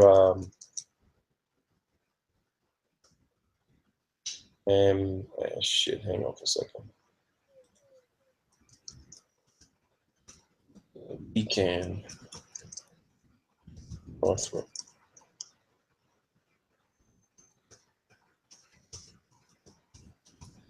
See if I can pull this up here. I think it's this one. I'm not sure. Hang on for a second. I don't think it's this one.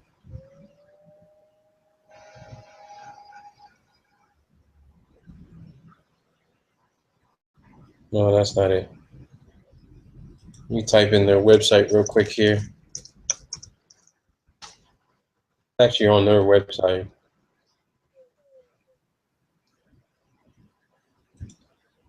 And it's a really interesting video illustration of exactly what the Global Hawk does and how it communicates. Mm-hmm. And it just, the fact that this is just so obvious, it baffles me. I mean, it really does.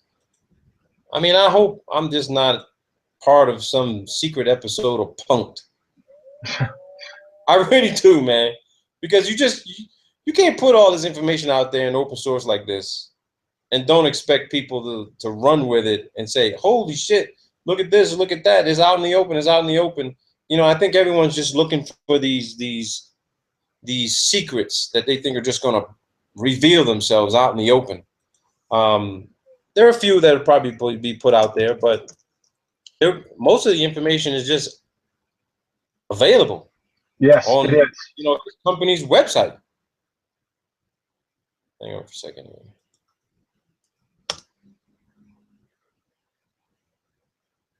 And they show a series of videos of exactly how this thing actually, let me close some of these windows here.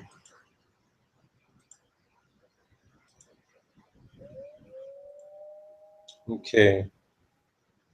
So here we go. We got the Global Hawk.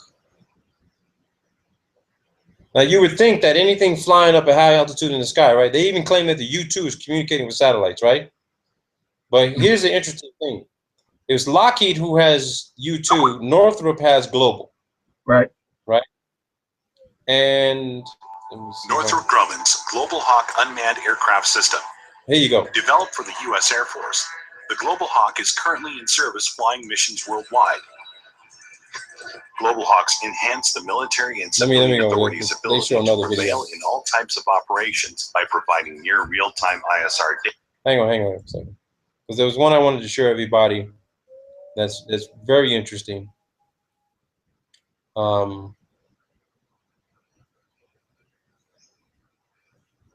Okay, the broad area maritime surveillance. You got to see this. This is interesting.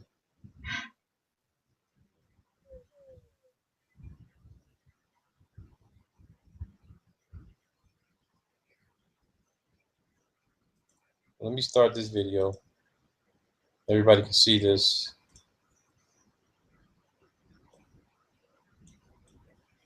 Actually, hold on, people.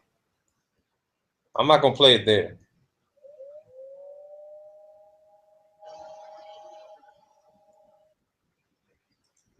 I'm not gonna play it there. I'm gonna play it on YouTube. So everybody can see this bad boy. Bear with me real quick here.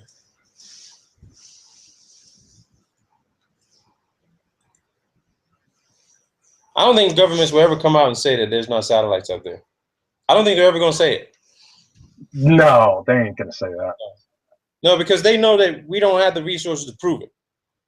But when you come up with videos like this, you got to ask yourself, you know, that whole commercial, things that make you go, So check this out. This is Northrop. Check out this video. There ain't no sound to this bad boy either. They just, I don't know, they didn't even want to put no music to it. But check this out.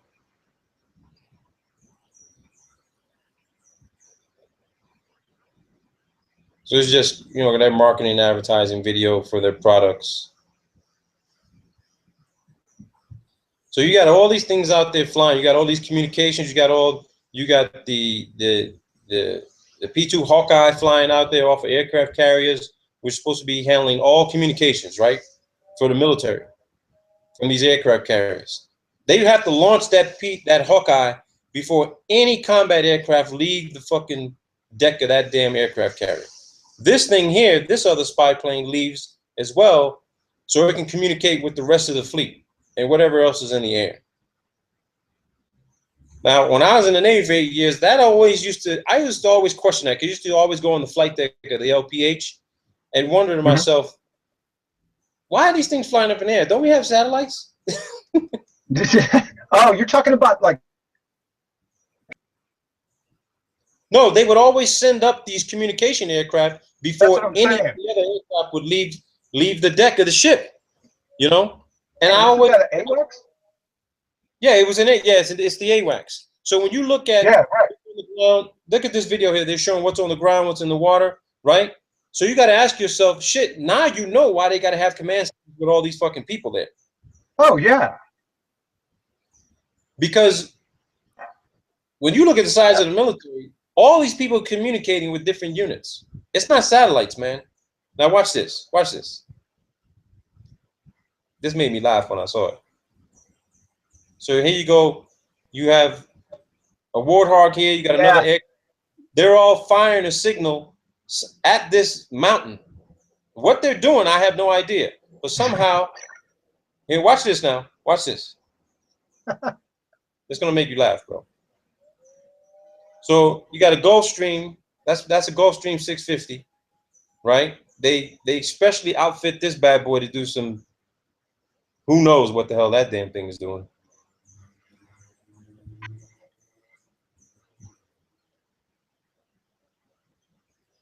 Now these things can get to about 80,000 feet, dude.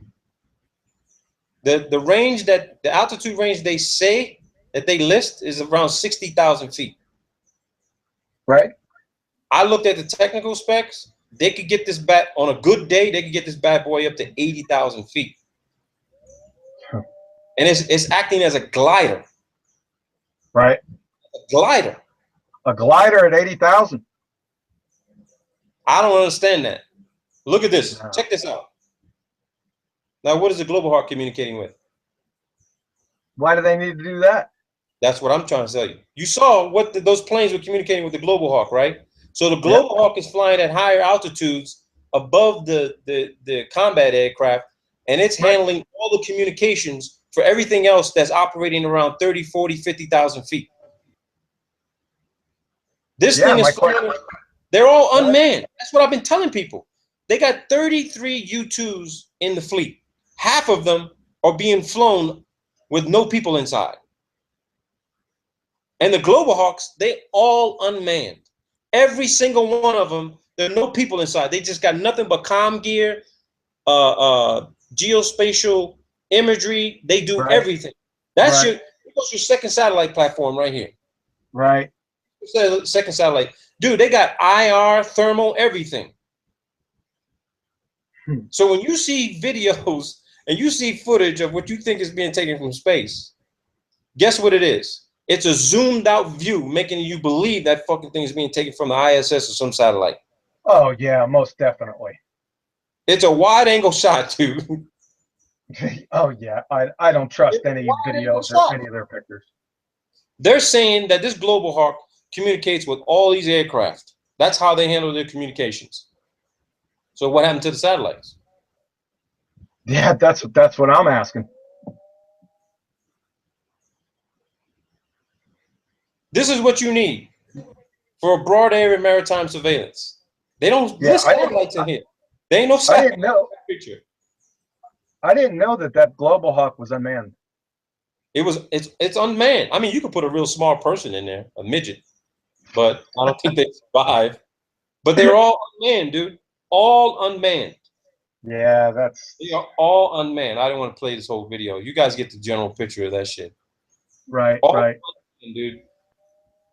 I mean, here's Yeah, that's. yeah. Everybody can go to that website. I'm gonna put it in the chat for everybody so they can have it.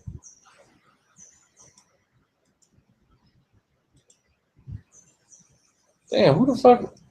I'm looking at the chat. Somebody banned Jeranism? Did you ban them? I ain't banning nobody, dude. I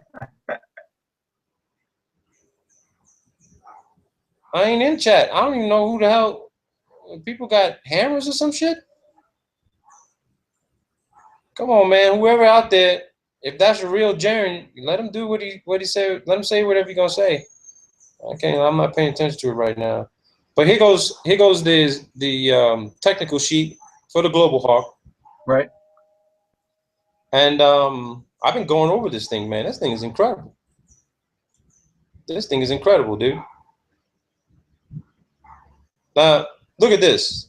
Yeah. You got a communications antenna in here. Look where it's pointed. Now, you would think that this thing would have to point up in the sky, right?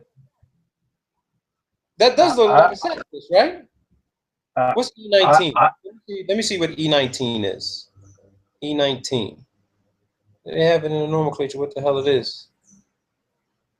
E19. Let me see what E19 is. Is it down on the side? Yeah, it's right here. It's right here. E19 is a 1.21 meter wide KU band SATCOM antenna. Is that DirecTV satellite? Dude, they say E19 is a 1.2 meter wide KU band SATCOM antenna.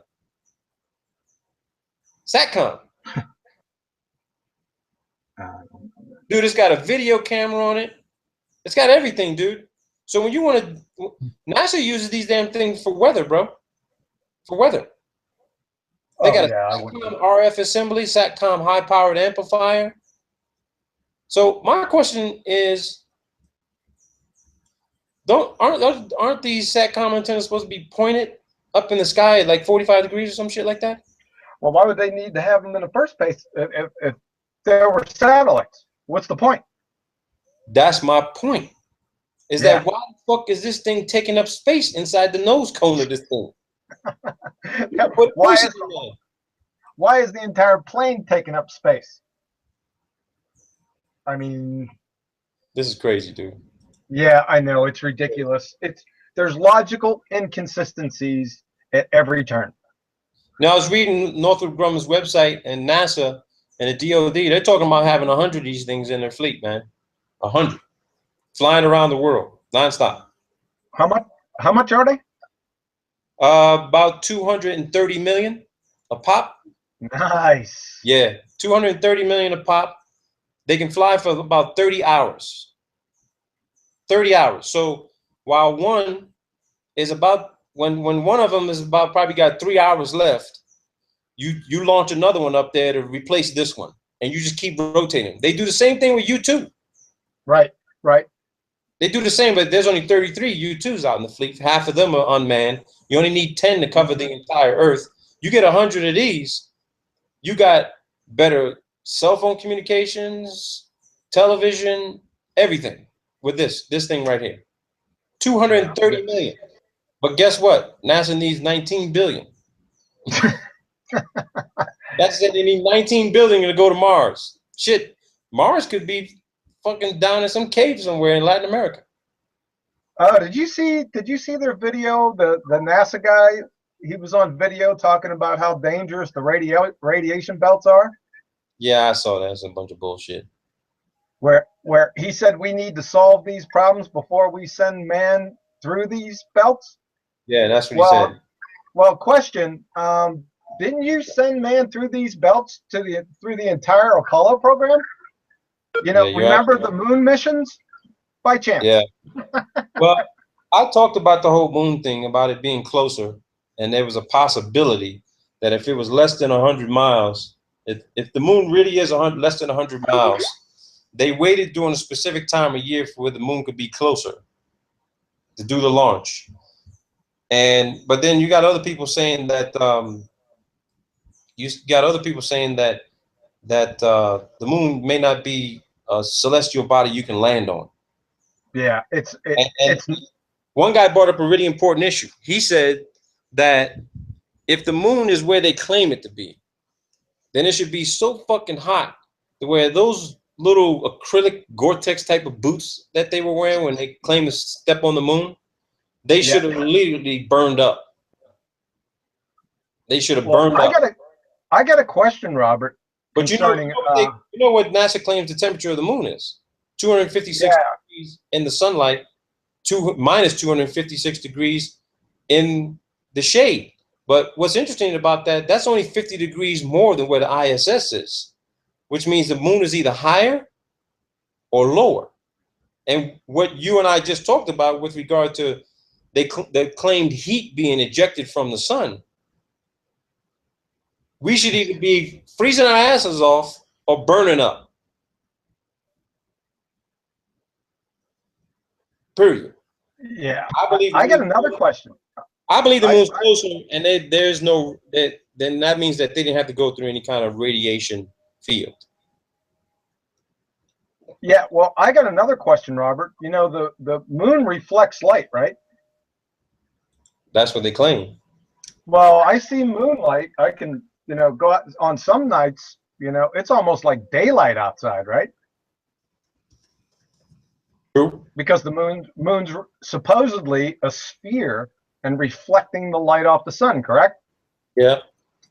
Well, if it's a sphere, a convex object, how in the world can it reflect light uniformly in all directions? How can it do that? Only flat or concave surfaces can do so. Because as soon as you shine a light on a convex object, all the lines go perpendicular to that object. It's like, get a stadium light and shine that light on a baseball. I mean, yeah, you can see the baseball. It's illuminated, sure. But is it reflecting anything? What I'm confused about is that I've seen a few videos where someone shot a video of the moon, and you could see something on the other side. Oh, like it's, yeah, I see that. You could see another body on the other side. Yeah, stars are shining through it. Yeah. Yeah. No, I think it was another planet or some shit. Yeah, exactly. Yep. But my question is, how is it reflecting light to begin with? I don't think it's reflecting any light at all. It can't reflect and did you see? I was watching some experiments with the temperature of moonlight being colder. I mean, come on. It's interesting you say that, because when I remember in the first Gulf War, when we were in Saudi Arabia conducting ground ops, it was that day there was a sandstorm. It was hot as hell too. And then that evening, the skies cleared up, and it was a full moon, and we were waiting to be picked up and extracted, and we were laying down in the sand. Now, that sand during the day was hot as hell. Right. I laid down, I was laying prone on the sand, just laying there, hiding behind a sand dune. And I'd say within about 30 minutes, dude, all the heat from my body got sucked out of my body, dude, and I got hypothermia. Oh yeah, the Earth will Here's- suck that right out of you, man. Here's the interesting thing. It was a full moon. And thinking back to that, I'm thinking to myself, I've seen people do those experiments. They said that the moon is actually projecting some sort of heat down, you know, from its, you know, the light that's being cast from the moon. But thinking back to it, when I touched the sand was cold. So I'm thinking, I'm thinking to myself now that the moon is actually drawing heat from the earth to have it to light it up. It's drawing it from somewhere. It's illuminating. It's definitely not coming from the sun. Definitely not. Number one, it can't reflect light. If it's a sphere, it's not reflecting not light uniformly. No way. That's a physical impossibility. Yeah. Number two, there's a boatload of magnifying the moonlight. Yeah. Other than the control. I mean, comes here in Shangri-La because it's not.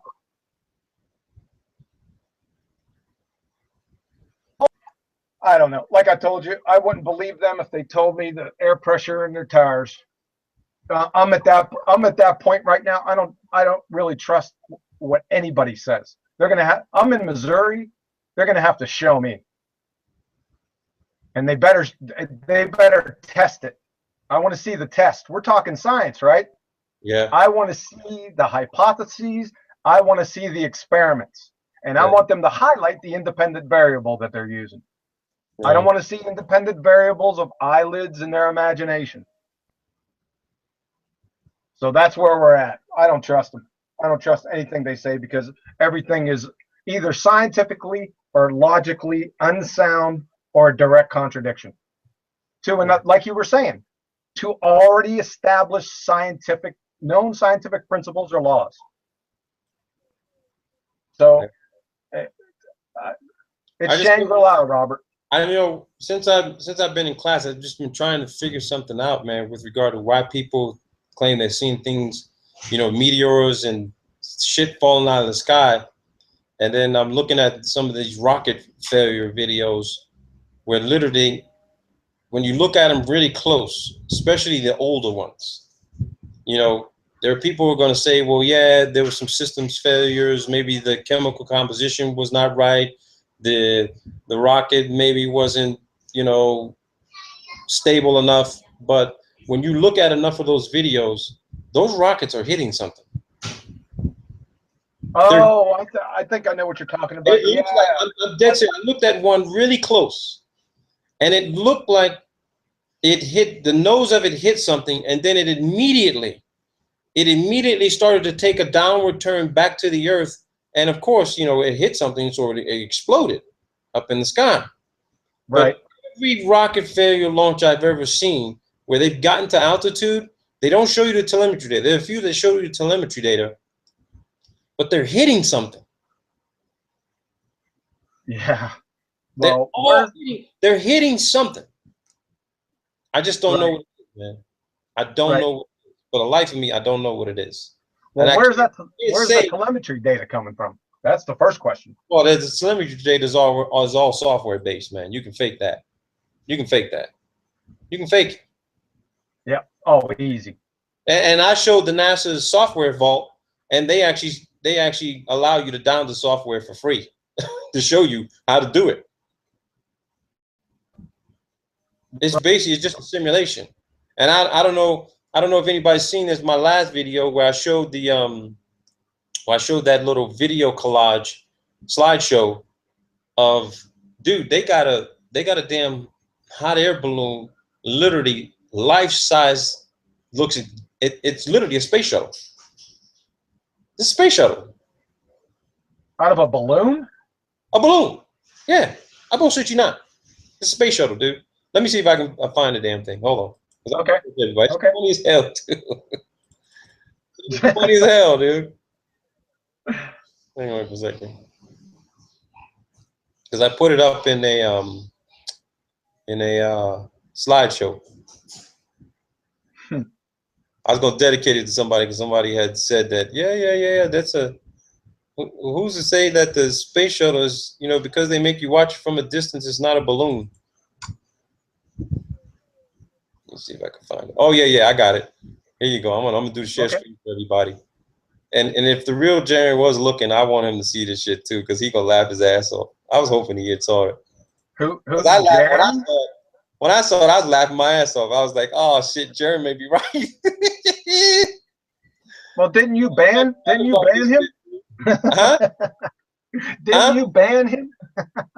No, I didn't ban him. They said somebody said that was a fake one. It was an imposter. Oh, It was an imposter. So check this out.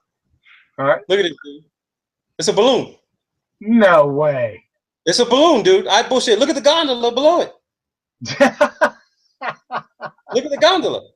I see it. Now you tell me if you saw this shit from a distance, right? At Cape Right. Canaveral, and it was attached to some rockets, what you believe to be rockets in a solid fuel tank, right? And like Jaron says, they got shit that they could project the fucking image out there to make it look like there was, rocket fuel being expended and all that kind. I'm not saying that they're doing it like this. I'm not saying Right. it. But when you look at this, right? Either these pictures were put out there for perfect fucking timing to punk us. You know what I'm saying? Yeah. Oh, you gotta Oh ask my yourself, goodness. you got to ask yourself, could Jaron be right? Because look Wait at a second. It's not a balloon up. It's hard to see. Is there a balloon inside it? No. This is the gondola below it, pumping hot air inside this balloon. Oh, I see. I got you now. I got you. Yeah, that's ridiculous. Oh my god. Look at that, dude. Where'd you get this photo from? Where's that from? Dude, I just stumbled across it, man. I was looking for some other shit that I was doing, and I looked, and when this came up on my email, I'm like, what the fuck? It's like, did somebody just send this shit to me as a joke or something? And I looked at it really close, and I'm like, no way, dude. No way. Look at this picture. Look at this. Unbelievable. Now, if you saw that from a distance, right? If you saw that from a distance, let's just say, because we all see how slow that the space shuttle looks when it's taking off, right? Right. Sure. And it don't take off the way an amateur rocket takes off. And most people will say, because it's got a heavy payload. Fuck that shit, dude. 30% fucking fuel. That fucking thing should be flying off the fucking launch pad. But let's just say, for argument's sake, do you think it would be possible that instead of putting hot air in here, right? You learn how to combine some other substance to get this motherfucker to literally get up in the air really fast and make it look like. Think about that. I'm speechless even looking at it. Why would anyone do it to begin with? Dude, this is a life-size fucking STS. That's a balloon, dude. It's life-size. Just look at this, man. I'm not making this shit up. I didn't do this, man. Yeah, I did not do this. This is crazy, bro. Yeah. When I saw this, I could not stop laughing. I just could not stop laughing. Yeah, that's ridiculous. That's utterly ridiculous. Yeah. Did I stop myself? Okay. You're gonna have to stop laughing, dude. I just could not stop laughing when I saw that. Yeah. Send me that link. Yeah, I'm gonna send you the pictures too. Wait. Justin Bernard was banned by Marcus. Come on, man. They got everybody banning each other and shit. What the hell's going on here, dude? Who's in control out there? I don't know, man. There's some infighting going on, man, in the chat. I don't know what's going on, but people gotta forgive me, man. If guys are just banning each other or whatever have you. You give people control, man. Oh yeah. They just go crazy. Well, do they have any, maybe a couple quick questions or anything? Do they have? Yeah, I mean, they can ask. Anybody got any questions for John? I can't see it. I can't see it. Pull up the watch page, bro. Let me see. Where is the watch page? Hold on, I'm gonna send you the link in Skype right now. Click on this, but make sure you click on mute for the sound so there ain't no echo. All right. I just put it in Skype for you. All right.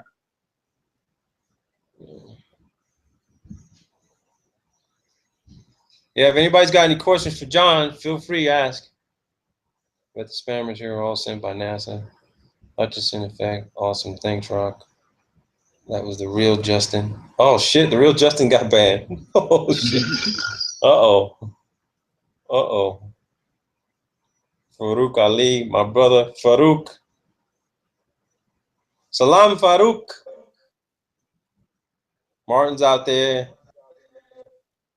Oh yeah, Justin's not banned. It was a fake Justin, I guess. Marcus Well, is you got a lot. Who's identifying these fake people? I'm not sure who else I gave moderating control to, because it was just gonna be me and you, because I couldn't watch it. Right. But there are guys out there who know who the imposters are. Oh, do you have a lot of these? Nah, you know what happens is that, you know, the creeps come out during the daytime and night. You know, they don't like what's being talked about, but they don't want to put up their own information to say, hey, this is why I believe this, and here goes my proof based on what Robert put out or what Globebusters put out, some other channel.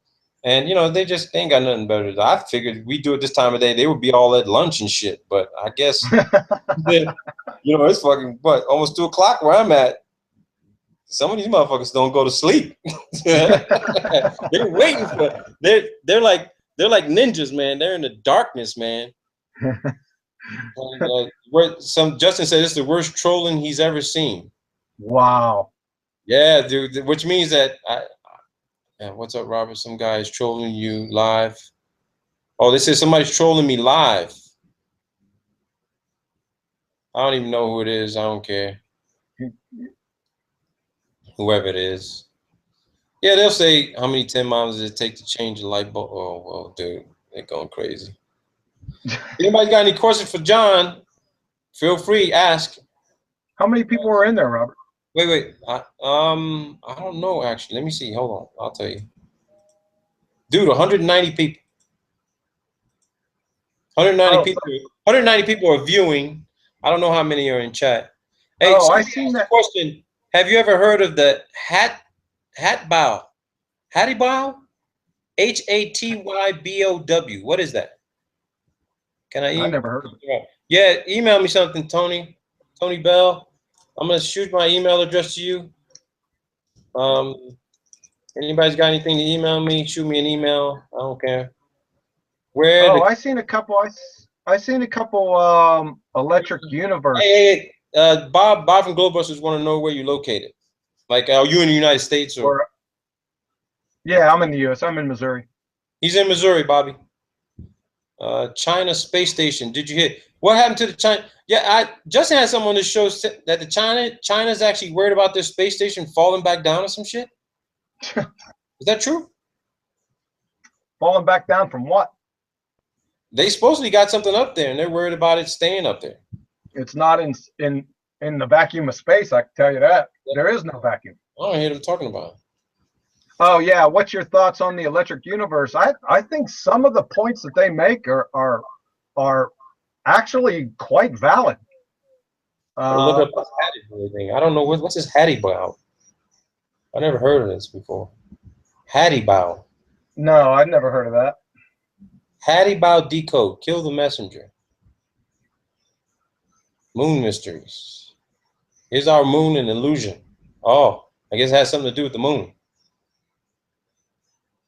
Hattybow has something to do with the moon. I never heard of it. Yeah, I never heard of it. How many G's does a national pull? Anybody else got any questions for John? I mean, we covered a lot here, Robert. I mean, yeah, we did. I want to cover the thing on Einstein though with quantum mechanics, bro, because I want to look at that a little bit more. We do a separate one on that one. Maybe do it next week. Oh, we'll just go through the double slit experiment. Even Young's double slit experiment just absolutely trounces Einstein. You got Einstein, Newtonian mechanics, and Maxwell's theories. You got some big problems because they're all in direct contradiction to quantum mechanics. And you come up against quantum mechanics, I mean, that's actual science. I mean, we're talking about experiment after experiment. I got thousands of experiments. I mean, that's real science. Bob wants to know if you're comfortable telling a little bit more about yourself to everybody out in the audience. You know, I would, but I've been having some problems, not only with you, Robert, the last time we tried to kick this off, Yeah. but you know, in the prevailing week or two, it's been troubling. Let me just say it's been troubling. What I can tell you But you is, know how to get in Bob. You know how to get in touch with Bob, right? Bob, If it's okay with Bob, then I'll shoot you his email and you can talk to him yourself. who's Bob? From Globebusters. Oh, okay, yeah, no problem, sure. I'll shoot you the email right now. I'll shoot you Bob's email and you can chat with him yourself.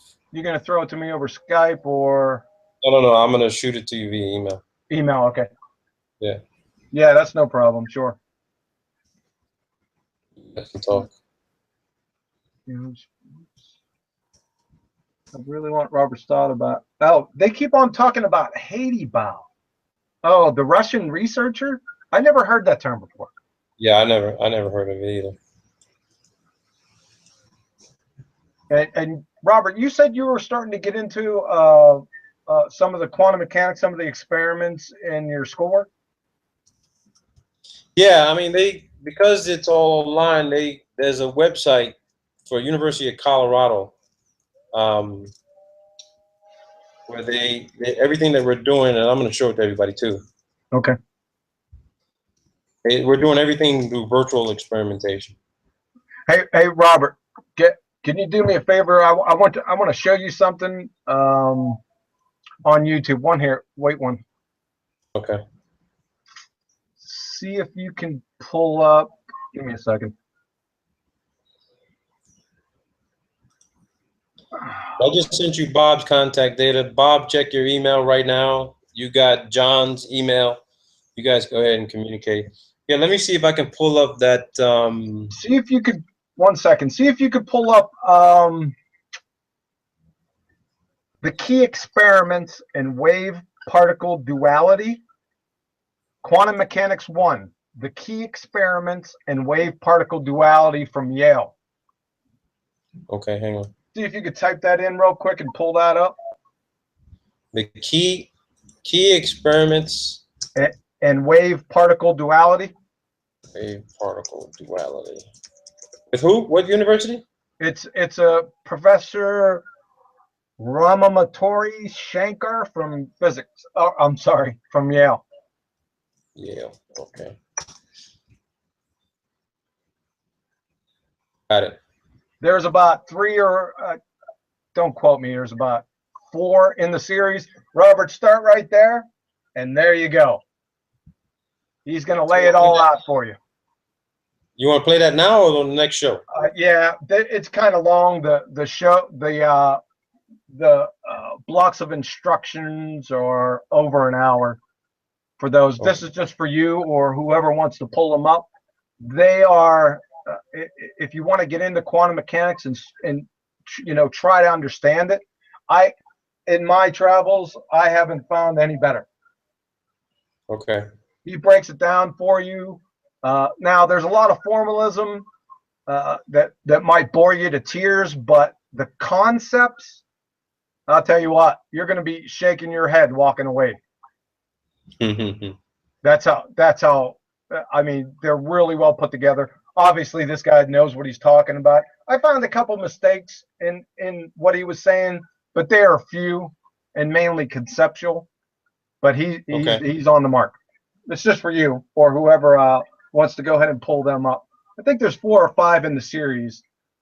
Quantum Mechanics 1, the key experiments in wave particle duality. That's the first one. That really, Yeah, I want to show everyone how I'm actually learning all this stuff online at the university in the U.S. with Stanford and Columbia and Johns Hopkins. So yes. I'm gonna pull up how I'm actually doing the actual classroom laboratory experimentation online. Online, that's like a virtual type of thing. It's absolutely incredible because they have everything from all science and mathematics. And can everybody see this? Yeah, I'm seeing it, Robert. Can they see it on the watch page? Yeah, they I'm can see. seeing it. Yeah. So for anybody out there that wants to do their own videos and do their own physics experiments to prove or disprove something, just click on a topic, man. Physics, biology, chemistry, earth science, math. You can go to whatever grade level. It's all here. It's all here. I'm not saying that every online, all the universities are using this for online, Right. but the programs that I'm enrolled in and registered for, we're doing alpha decay experimentation, balloons and buoyancy. We're doing bandwidth structure. We're doing what else? We're doing black body spectrum. There you go. I've been talking about that a lot. We're doing charges and fields.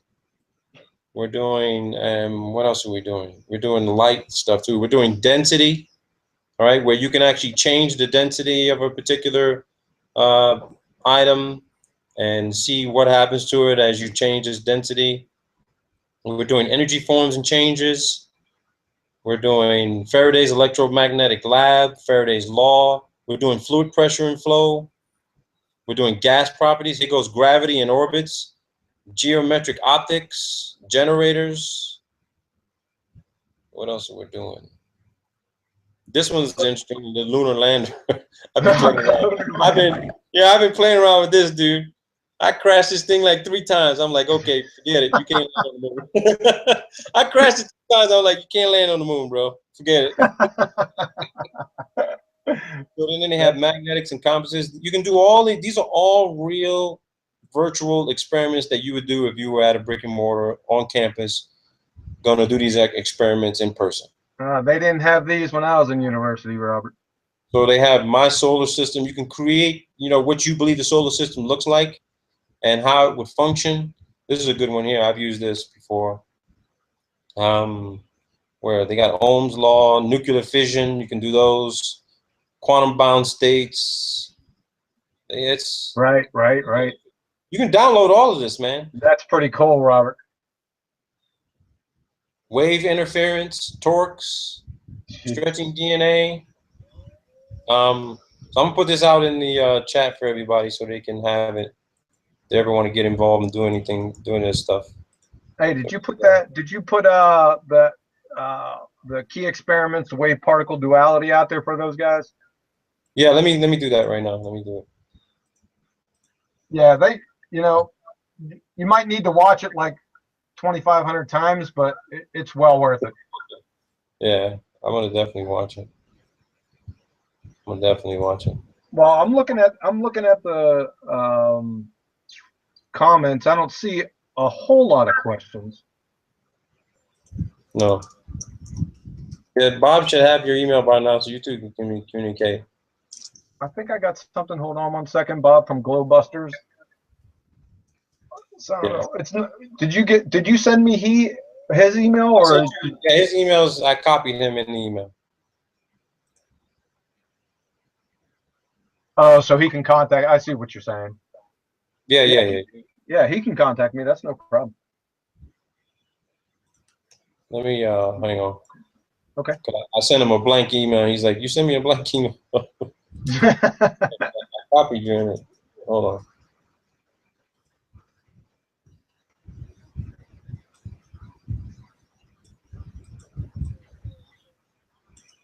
Hang on a second.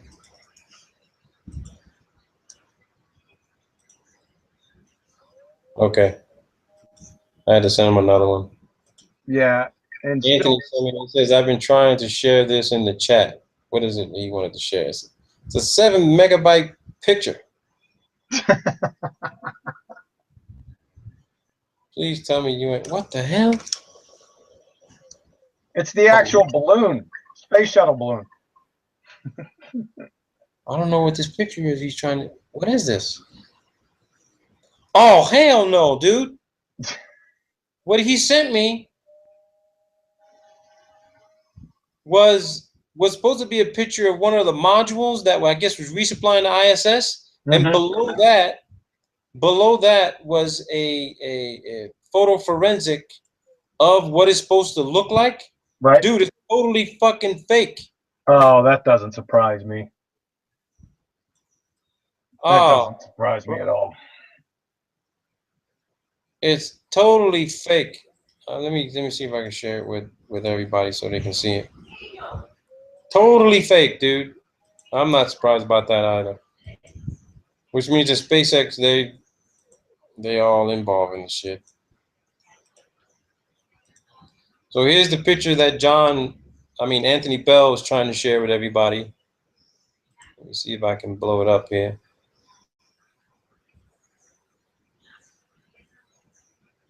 Here's a photo that Anthony Bell wanted to share with everyone.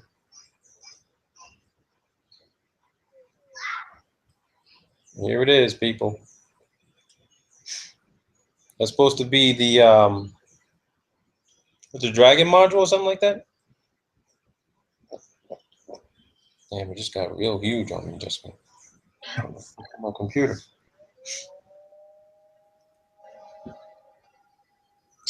Oh, see, now this thing is just fucking with my computer now. Oh, because of the size? Yeah. There it is. There's what they show you on the screen. And there goes.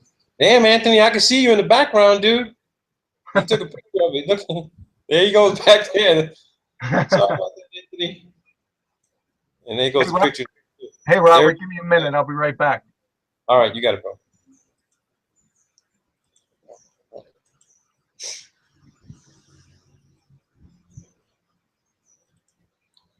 Tell me, anybody's got any other questions, man? It doesn't get much more fake than that. I got Picard's drawing. His capsule was a space and water capsule, but in one device. Type humanoids, ghosts, goblins, and other humanity faces that he humans. Anybody got any questions? Anybody got any suggestions? Anything? Somebody, please. I'm hungry. I don't have lunch, man. Love you too, Aaron. Aaron Muzmoto. NASA sent its best trolls here. All I'm saying is these people have already lived half their lives, so I don't see their point in defending the globe. Yeah, and you're right. What else? What else we got here? My big man, Marcus Mola.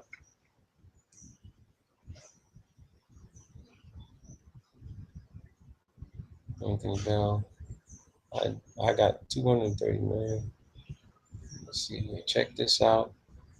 Signal. Oh, okay. Peter Pan sent something. Let me check this out.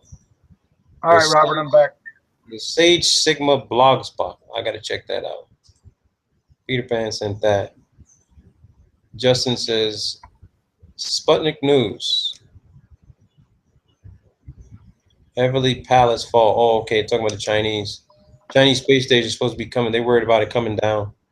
I'd love to see it come down from them, wherever the fuck is that. The one thing I saw CNN do, they were showing these guys go through training. They literally were in a microgravity environment on Earth. It was funny because they showed a split screen because they had been talking to the astronaut and they showed the split screen of them going through training. And I'm like, oh shit, were they supposed to show that? These guys hadn't even left the ground yet. How the hell could they be in a microgravity environment? They haven't even left the ground. I don't think they were supposed to show this. I think CNN slipped up on that day. Oh, Hadabau's God, the land management system. You gotta check this out, Justin. This is interesting. I mean, I'm talking about John. What's that, Robert? The Hadabau thing that the guy was sending me. Oh yeah, let me write that. Let me search that out. And it's spelled H-A-T-Y-B-O-W. Hadabau. Yeah, Hadabau. Yeah, let me check that out. Talking about the system and subsystem. Yeah, I gotta read that.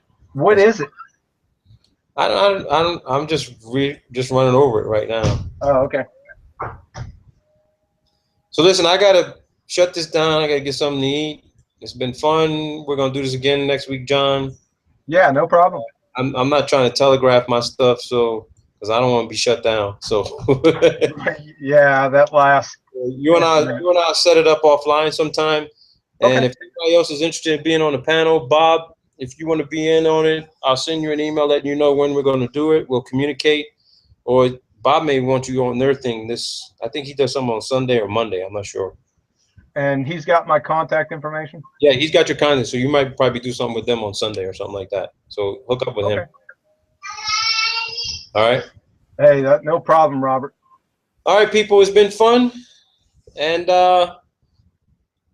John and I'll see you next week. We're going to be talking about debunking Einstein and quantum mechanics and some other physics stuff about physical reality. And who knows? Bob might have something on his with John this Sunday. But I'll be preparing something different. Again, people, so now what you know is what you can prove. Thanks a lot for everybody coming out, chatting, maintaining the civility inside the chat. Shitload of people got banned. I don't know if it was the real people or not, but maybe they were just the imposters trying to, fake their way in here. NASA, I love you too. I didn't mean to bring out your dirty laundry like that if you just happen to be listening, but you're going to have to school your people and educate them a little bit more, because I'm going to be making some phone calls, and I'm going to do it. I'm going to do it the right way you want me to do it. I'm going to schedule interviews, let you know it's going to be recorded, because we want to get educated on how you guys are actually pulling this magic show. Ask them to educate you on the second law of thermodynamics. Yeah, because we definitely need to be re-educated on the second law of thermodynamics. So definitely. But it's been fun, people. Be good to each other. Please do. Trolls, I love you too. You bring me a lot of attention. You really do. I'm seeing the value of these trolls. Because if you're gonna spend your day and your time to come in to try to screw with what I'm doing, that means I'm doing something you don't like. And hey, my new slogan will be setting the truth free from a lifetime of bondage. That's what it's about, baby. That's what it's about. Take care, people. Have fun, man. All right, John. I'm gonna end the broadcast, but you and I can still chat. Okay.